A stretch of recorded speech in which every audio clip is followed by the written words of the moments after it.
Hi, everybody. Welcome to the Rocket Fuel podcast. Today, I have the pleasure of speaking with Amy Bruske and David Kolbe from Kolbe Corp, whose mission is to help people, teams, and organizations thrive by better understanding themselves. So thanks for your time today and welcome to the show. Great to be here.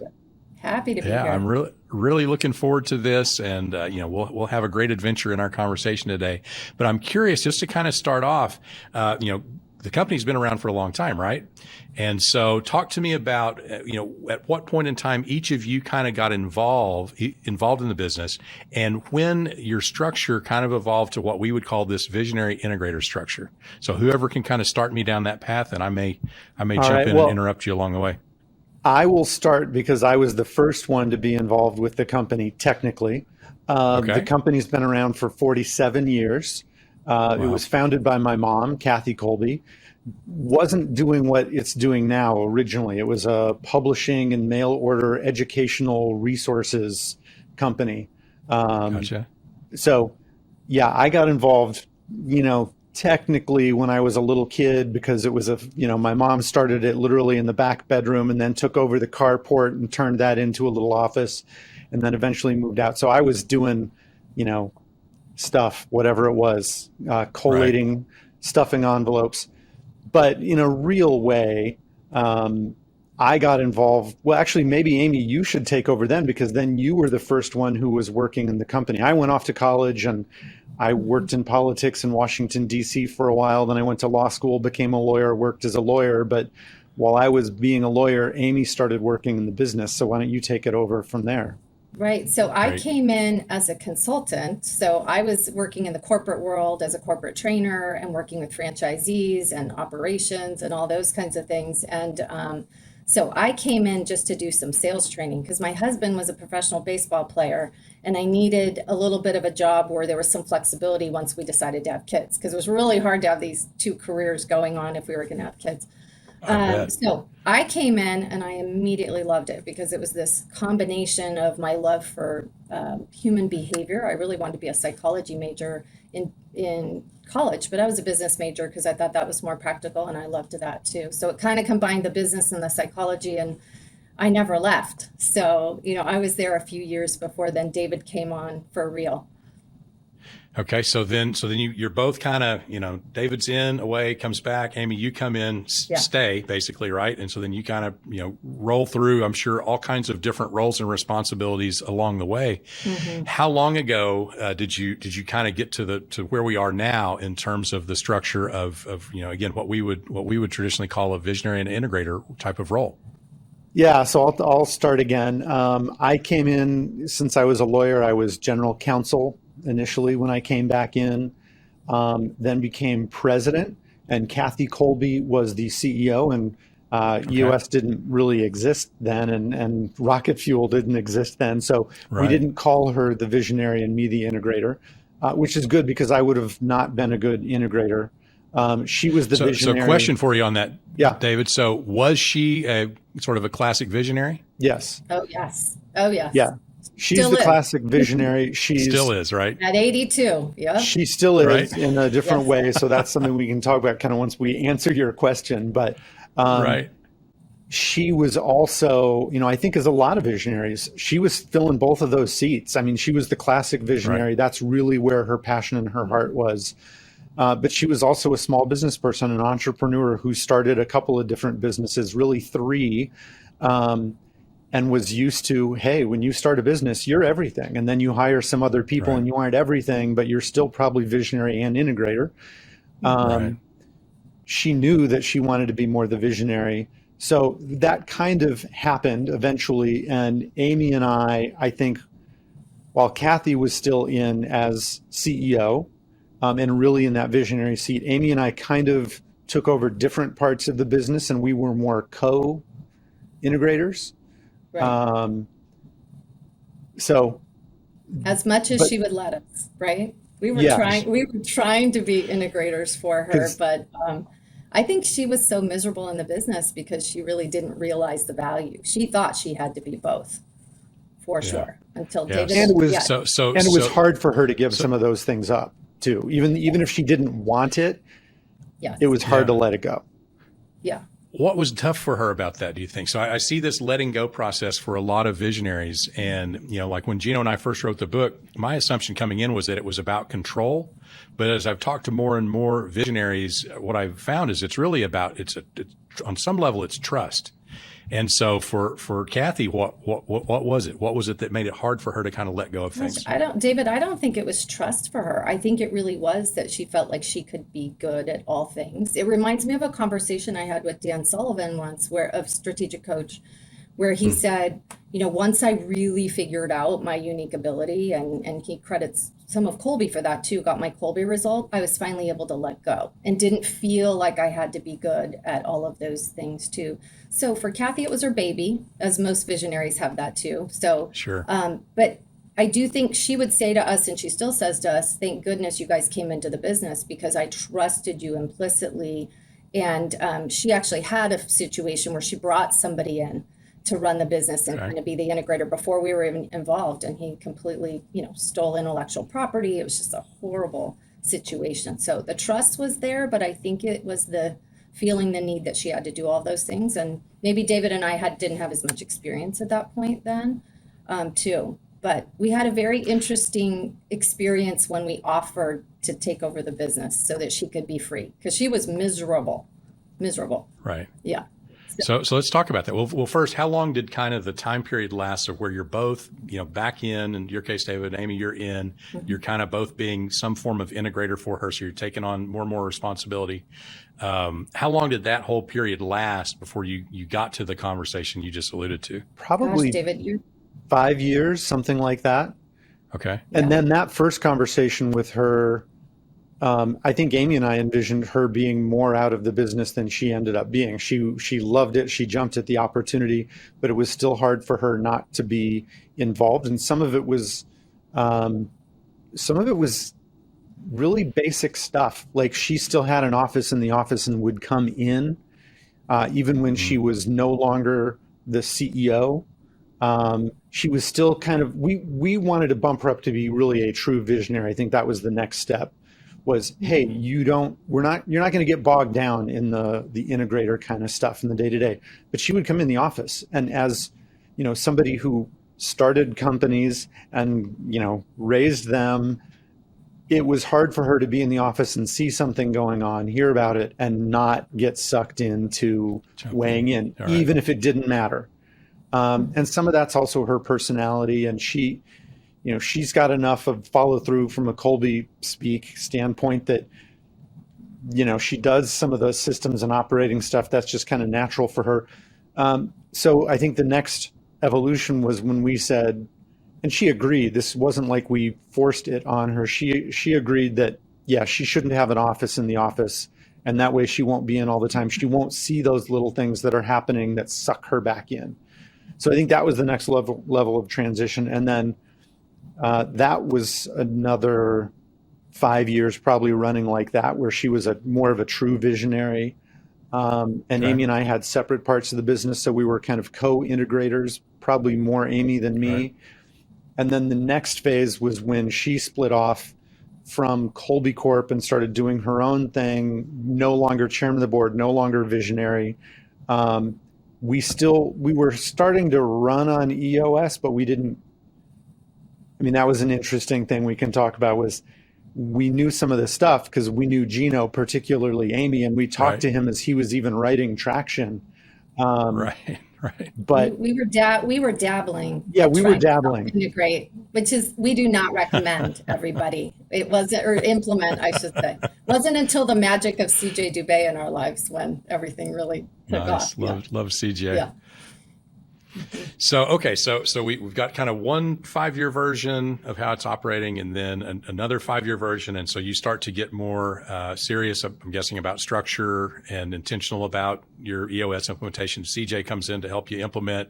We really start to. Is that when the two of you kind of really settled into the visionary and integrator seats that you're in today? Yeah, that's when we really. I mean, when we went through the process of really starting from scratch, and CJ started working with us, and she said, "Hey, you guys, you're each doing a little bit of both roles." And I do think that both of us have strengths as visionaries and as integrators. We kind of both have that for sure.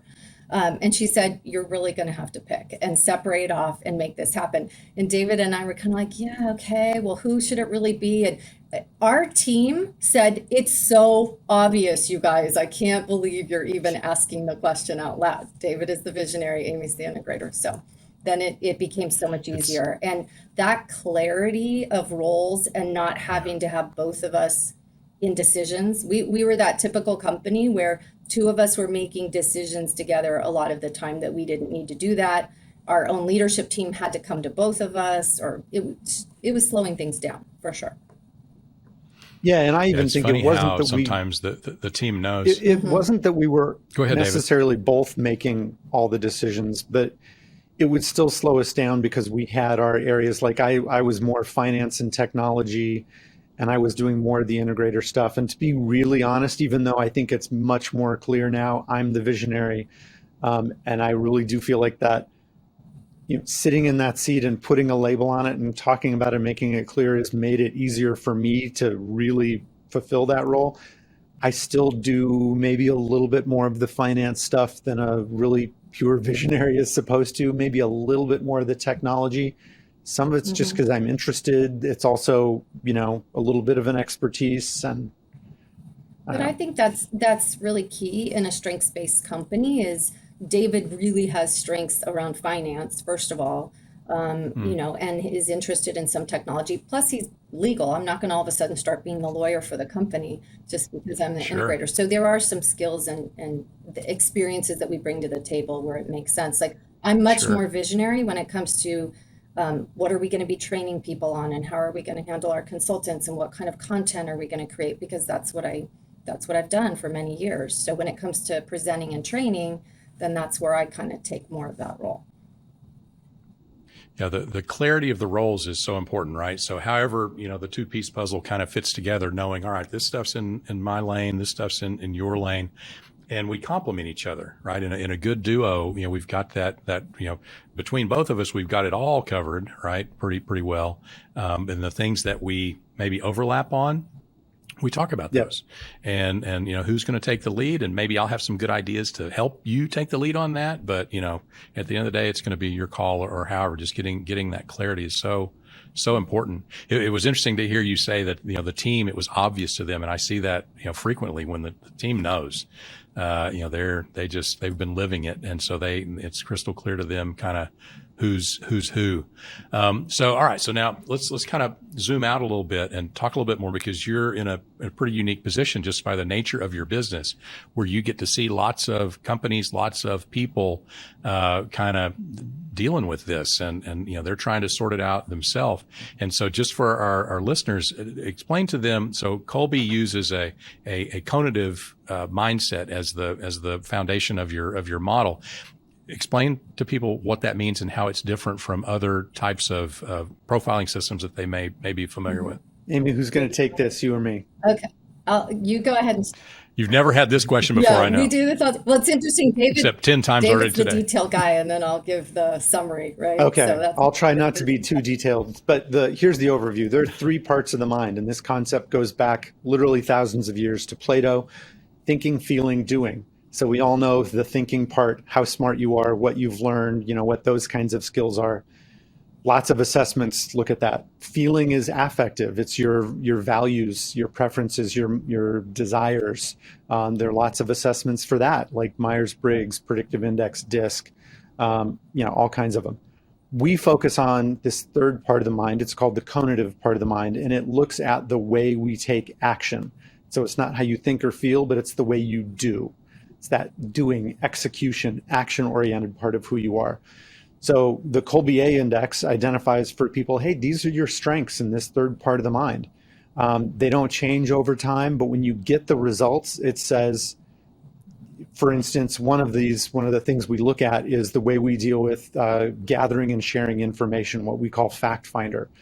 Amy and I are very different. I'm a person who instinctively asks tons of questions, gets information, justifies my decisions, asks for justifications when people reporting to me give a suggestion like, oh, this is the direction I think we should go. It's why, and I drill down. Amy's more big picture. Right. Give me the executive summary. What are the 3 key points? Don't give me 30. tell me the three key ones. And she takes that bit of those bits of information to make decisions and take action. So that's what we look at, and that's what we help our clients use to understand things like, with me and Amy, well, okay, you guys are different. So how do you make that a win? Or you guys are exactly the same. How do you make that a win and not either competition or conflict? Mm-hmm. And then when it comes to visionaries and integrators, obviously the number one thing that we hope to do is help visionaries figure out exactly what kind of integrator they need, who is the best fit, unique to that visionary's strengths. So it really does have to look at, as David said, all three parts of the mind. It has to be someone who's aligned with your values, but then how do you need them to execute? And I think that totally depends on the business, as far as how old is the business, how quickly are they growing, what type of industry are they in. There are a couple other factors there that would say what are the best ways of taking action for that position based on who's the visionary and the business needs too. Yeah, we talk about a three-piece puzzle, right? Where, you've got the visionary and the integrator, obviously the two pieces we're trying to fit together, and then the business is the third piece. And so they've got to fit together well, but then they got to fit together well with the business, some of the factors that you were laying out. And y'all have a tool that helps look at this piece, right? How the two fit together, and you can, take your assessment, and each can take that individually, and it can kind of give them things to watch out for, things where it's going to be easy, things where it's going to be hard, all that kind of stuff. What's that called? It's called the Kolbe Comparisons A to A report. So it takes one person's Kolbe A, which is the assessment David mentioned, and another A, and each person gets a report. So if you and I were working together, I would get a report about working with you, you would get your unique report about working with me. And we basically say, here's when you guys are in the zone, and here's where you might have some potential challenges. And there's really no best combination. It's just knowing that information helps you anticipate where you might get tripped up, or where you might get slowed down. So David and I are really different, as he said, in gathering information and how we deal with detail, but we're really similar when it comes to driving innovation and change. And I'm an 8 in Quick Start and he's a 7, meaning that we start the problem solving process by saying what hasn't been done before. What are some of the possibilities? We'll brainstorm and push change. That can be good because we'll agree on, no, we really need to switch it up. Or that can be a challenge because we could have competing ideas. He could have an idea and I have a different idea of how to make changes. So just knowing that information changes the entire relationship, because you understand that person's not going to change. This is hardwired. This is a need, and this is how this person really is most successful. So just knowing that shortcuts all kinds of things and increases success. Yeah, I agree. That understanding is super helpful, and I've used that tool before. And just the understanding of where both parties are kind of coming from and what's natural for them, and the permission that it's okay that neither party has to fully adapt to the other style, right, or the other person's wiring. But we got to find that place in between us where we can be effective and understand that and collaborate. And so super helpful.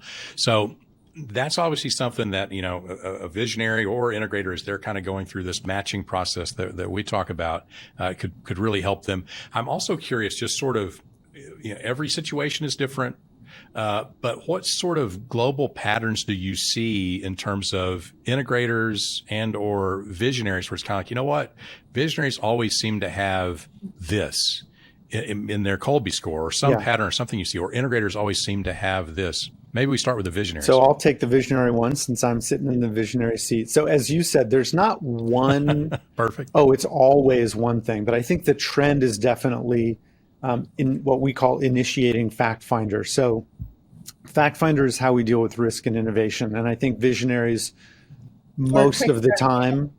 I think you said fact finder. I'm just correcting you real quick. Oh my gosh. Yeah. Okay. Let's rewind that little part. Quick start. Visionaries pretty much always have some initiating quick start, or at least what we call react in quick start. They don't really prevent, because a preventive quick start kind of sticks to the status quo and finds what's working. Let's do more of that. That's pretty unusual to see in a visionary role. So they tend to have more initiating quick start. On the other three things that we look at, it's a little more all over the map. I've seen people, and again, I've seen people who fit different patterns in Quick Start even as visionaries, but that's the main thing. And before Amy jumps in with the integrator, what I want to follow up a little bit, it relates to this question and also what Amy said. I totally agree with Amy that there's not one key either result for a visionary or one thing that always has to be there for the visionary and integrator combo. But I think the most consistent pattern with the visionary integrator combo is they complement each other at least somewhere.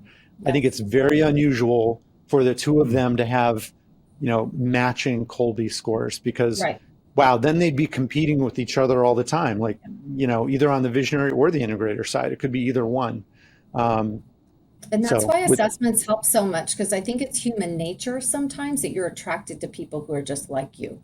So without using something that's a little bit of an objective measure, we pick someone who does things just like us. But yeah, David, I totally agree. What we see is successful VI relationships has complementary strengths in several different areas. Yeah, I see that as well. And it's funny that you bring it up. We hire people like us, left to our own, like me, leave me to myself, and I will hire people that are just like me because I think they're great. And the reality is in the business, certainly in the visionary integrator situation, that's the last thing you need is another visionary, right? You don't need somebody to double up on that. You need that opposite side. And sometimes that feels wrong to them. It feels abrasive to them. It feels, counter to them. And so it's not natural. And so I've had a number of visionaries that are like, man, we shouldn't hire this person, but here's why you should, here's why you should, here's why you should. And then they get into it and then they realize, okay, that was the missing piece that I needed. Maybe it wasn't the most comfortable pill to swallow, but it was exactly what we needed for the business. Yep. And then I'll just follow up with just integrator strengths tend to be about the details and the follow through, right? So this is someone who's going to really focus on making sure that we have accuracy in what we do and that systems are in place and processes are followed, and they will naturally kind of be the person who's communicating this big picture down to people. And so we definitely see a little bit more in what we call the fact finder and follow through modes. So for me, I've got the 3 in fact finder, so I am more big picture. Luckily, we have this amazing leadership team that has a lot of people that do that initiating fact finder. But I'm also accommodating and follow through, which means I am really, personality wise, I'm really driven about efficiency. I'm constantly saying, how can we do this better, cheaper, faster, growing it. But my follow through makes sure that that we've got this plan that we're also on track with and following too. So we do see that lovely diversity of talents where someone is starting with the ideas and driving change, and the other person is kind of implementing it and making it real. So that makes a lot of sense to me as well. There's another, facet of this that I kind of refer to as altitude. And so if you think about the visionary as, flying way up here and, maybe the very front line of the company is flying, somewhere lower, closer to the ground, right? There's something to having the visionary and integrator not at the same altitude, but closer. And I talk about it in terms of being able to translate the language, right? Where if they're too far apart, while on your model, they're complementary. So maybe they're different ends of the spectrum or scale on one of the factors. But if they're too far apart, how do we deal with the translation problem where they just don't seem to be speaking the same language? I think we definitely see that. So talking just really about me and Amy, because we had operated both at senior levels, but we hadn't really split to the visionary and integrator. When we made that distinction clear, we're kind of already, we were at the same level, which was pretty high. And I think that's made it relatively easy for the two of us because it's not like I have a bunch of visionary things that are, way up at 50,000 feet. And then I have to stop and take time to bring Amy up to that level. Like she's there. It's more, she gets pulled down sometimes because she's operating at that more functional level inside the company. But there is no problem with the two of us, both meeting up there at higher levels when that's what we need to do. That's an interesting challenge, Mark, too. I think when visionaries are bringing in integrators from the outside, I do think that they hear, oh, this person is excellent in operations and they're sound. And sometimes they don't realize that there are CEOs or people running businesses that are not thriving, that are so operationally excellent, but they are kind of their peer, right? You're bringing in another CEO or COO or something. I think sometimes they're not looking at people at those levels that can make excellent integrators. But I do think there's aligned values too. I right? agree. So that's key. Yeah. I think there's Say that another again, Amy. key is in What order to about be at the values? same level, you really have to be aligned with values. And I think that we can't talk about that enough. If you are not having the same desire to be going in the same direction in the same places and caring about the same things, it's hard for you both to be at that same level or closer to. Yeah, I agree. I mean, of course, that's kind of a non-negotiable for bringing anybody into the organization is alignment around core values, and then alignment around the direction.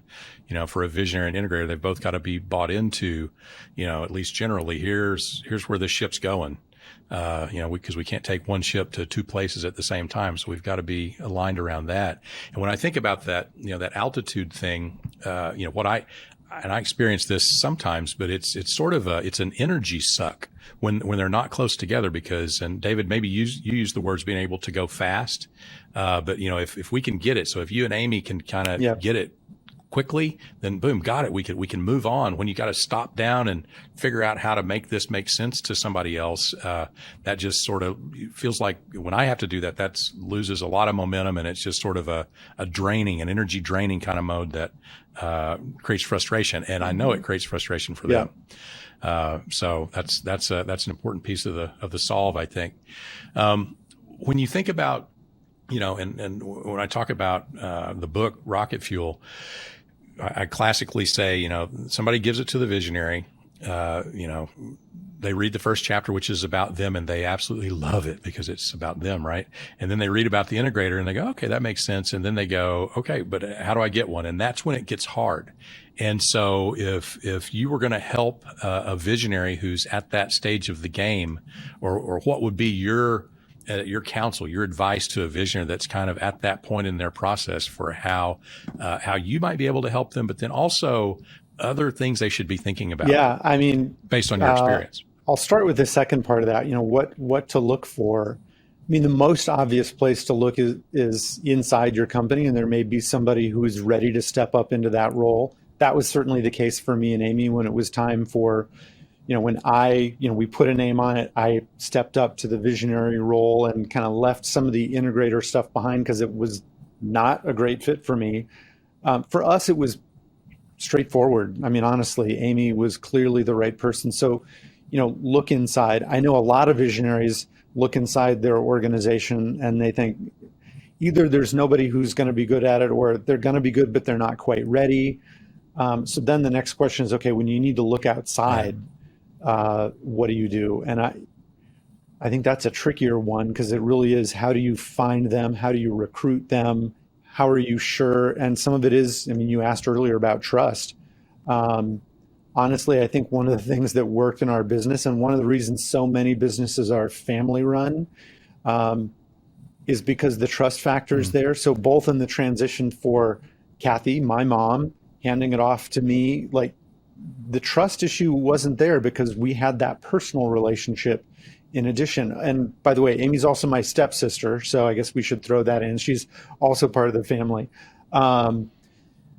But it's hard for visionaries to bring an integrator in from the outside and really trust them. So, we mentioned core values. I think that's a key thing for me and Amy, because before we went through the EOS process and really named them core values, we had already done that and we had identified them. We just called them different things.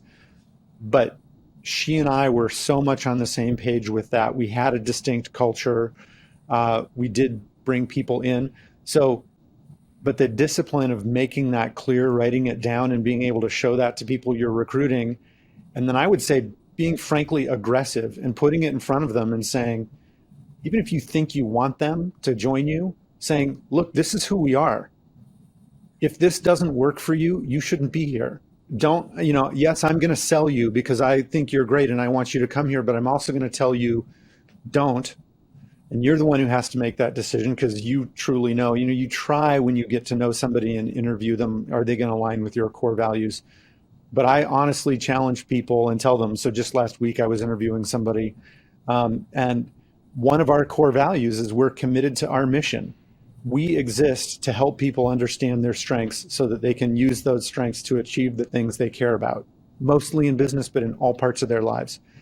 If somebody's committed to another mission in their professional life, like if they're committed to, I want to be a billionaire by the time I'm 50, don't come to Kolbe Corp. There's nothing wrong with that mission, but if that's what you're committed to, and that's going to be your pole star, you're not going to be committed to our mission, and it's not going to work, certainly at an integrator level, but honestly, almost at any level. So having those core values is such a key thing, I think. Amy, what do you think? Well, I think the biggest challenge, and I'm not sure I have all the solutions to this, in addition to that, is where do you recruit these people? And I do feel like the visionaries that I see who are most successful are hiring someone who loves the entrepreneurial world, because it is just a unique bag, right? Like our lives are just strange and wonderful all at the same time. So growing a business, we take on incredible timelines. We're always taking on too much. And yes, having EOS, all the tools help us focus, but that is how we're just wired that way. And so I think visionaries need to be making sure that they're focusing on getting integrators who love the entrepreneurial world. One of the things we found is some of our most successful hires had parents who were entrepreneurs, or they've been in that business before. Yeah, it's fascinating. Almost all of our leaders have had some connection in the entrepreneurial world. So I think that you go and you recruit them at different associations and groups and current business owners and that kind of thing. And then we have a process called Right Fit that at least will help you use an objective process to say, what do you need? So there is an assessment that you fill out saying, here's how I need this person to take action on a daily basis. Because you can't have someone who does it all. So you have to pick and choose. What's your most, what do you need the most and what do you need the least? And making those choices, and then having a fit so that you're not just kind of settling, for lack of a better word, for someone who looks good on paper. That reminds me of the wish list. We teach visionaries to dump, do kind of a brain dump for their wish list of all the sort of painful, frustrating things that the integrator would make go away, and that would feed right into your process there. One of the things I see a lot lately is it's sort of the other side of the equation. So we've got lots of visionaries that are looking for their integrator, trying to find them. And, my belief, and it sort of echoes something you said earlier, Amy, my belief is there are a lot of people out there, maybe in corporate America, that are, they're sitting in a cubicle somewhere, right, and they don't quite fit there. And they've got something entrepreneurial about them, and they would be so helpful to some visionary out there, sure, if they could just find each other, right? And so what we're starting to see more and more as awareness is kind of building is now we're getting the integrators that sort of, they self-identify. They realize, oh, wow, this is what I am, and it's like, wow, there's a name for it. There's other people like me, or all that kind of discovery. I'm not alone in the world. And but then their question is, well, how do I find the visionary? And so I wonder if you have any thoughts on that. So somebody who kind of figures out this is what they are, this is what they have a passion for doing. How should they go about looking for this good match or this opportunity on the other Gosh, side? That's of the, a good question. I think there's just some groups out there that are where visionaries are thriving. I mentioned Strategic Coach, and there's some organizations where they're think tanks, they're coming together, they're sharing ideas, and you've got to do some research, find those and connect with those, but also just put it out there. Say, I am someone who would do well in this space, and who do you know? Right? Because there are a lot of owners out there and they're all connected. I don't know, David, if you would add anything else to that, but I was coaching someone very recently around this, and she was running a business that she took over for her parents. Okay. And she realized that she was not meant to be the visionary. And she said, I need to keep doing operations for somebody. And so what she was going to do is just go start a different type of business. And I said, no, you got to keep doing exactly what you're doing. But she felt like she was failing, right? As in the visionary seat, she was failing. And so we got her connected just through a local business owners association. So there's so many, there's the YPOs and WPOs and some of those kind of groups too, they are absolutely looking for people. I don't know if you have any other ideas, David. There's recruiters too that do this, specialize in this. Yeah, I don't know that I have great additional stuff to add in terms of where to look. I think you've hit a bunch of them.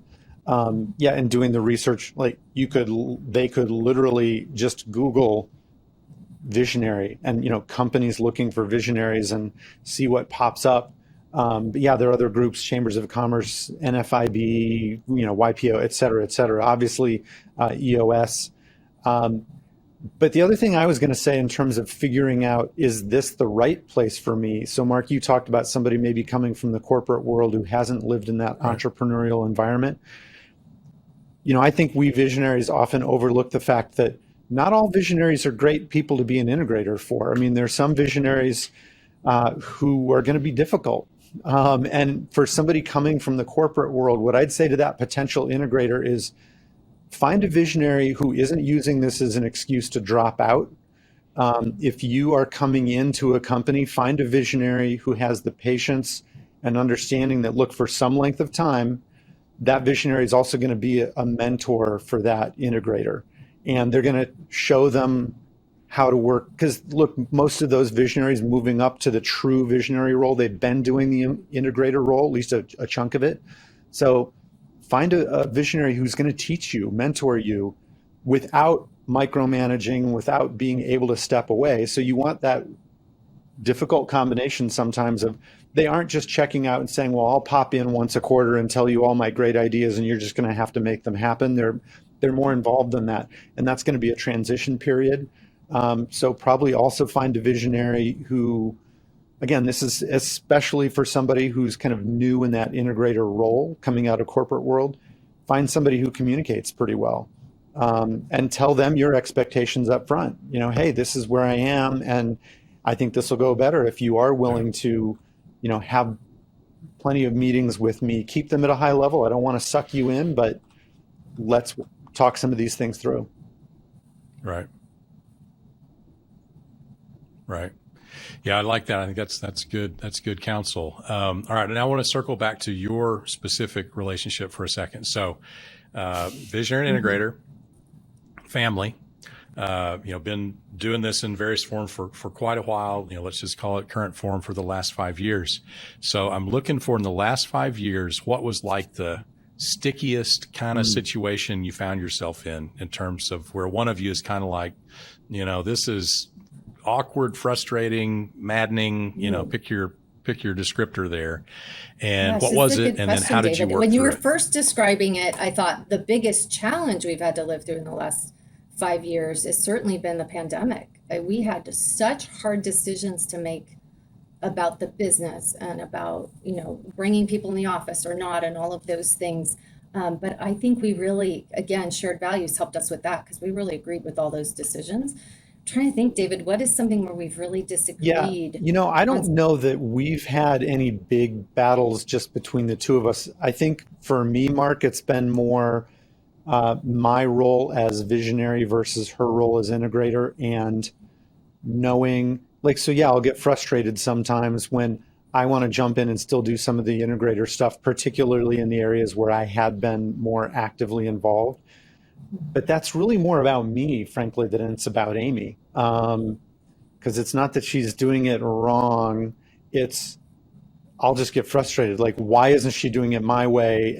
But it hasn't, we don't fight about stuff like that. Amy, I don't know, I don't know how much I hide that from you versus how much you see it and you're annoyed. You're doing a pretty good job of hiding that most of the time. Every once in a while, he'll do why isn't this moving faster? Why are you guys, why are so many people involved with this? Right. So, and by the way, Kathy, we learned a lot from Kathy Kolbe. I think the number one thing you have to do is figure out what are the levels of decision making that someone needs to get involved in or not. So because we work together so long, I know when to go back to David and say, I don't know about this. I really do check in with him quite a bit. My favorite story about Kathy is when she had left the building, and which I think, by the way, all of you people listening who are founders, Kathy's biggest advice to all of you is at some point you actually have to leave the building, because she came to a meeting. I had ordered pizza for the meeting, And she started criticizing how I ordered the pizza. She was saying, you didn't order enough meat. Why did you order this many? And so it was this turning point in our relationship where I pulled her into the office and I said, are we really going to have a conversation about how I ordered the pizza? Because if you cannot trust me to order pizza, then I cannot run your business. And so from that point on, it became like this joke where we would say, is this a pizza level decision or is it, higher than that? And so I think with David and I, we've just gotten really good at saying, when do I need to make sure he's involved? Otherwise, that'd be frustrating because David, I think you would feel like you have no idea what's going on, right? So yeah, pizza level decisions. I love that pizza level decision. That's a great takeaway for our conversation today. And I feel like, the two of you are in a unique position because your business is human behavior, right? It's understanding people and why they do what they do and what they're going to do. And so I feel like that's almost a superpower that each of you probably has, is to be able to kind of do that in real time. And I imagine you being able to go to a cocktail party or something and kind of sit back and watch people and sort of decode, who they are and what their Kolbe score is and interact with them appropriately so they think you're the coolest people in the world. Yeah. Do you do? Right. Hard to turn it off. I love that. All right. Well, I am so grateful for you taking the time to visit with me a little bit today. I know that our listeners are going to get a ton of value, a ton of help from you sharing your experience with them. If they want to find out more about Kolbe or either one of you, we'll go to Kolbe.com, and it's KOLBE.com, and feel free to email either of us. I'm dkolbe@kolbe.com, and Amy is A Bruske, BRUSKE @kolbe.com. I love it. And to our listeners, thanks for listening. And if you feel like this is good stuff, really appreciate it if you would leave a review on whatever platform it is that you're listening on. And with that, until next time, go rock it.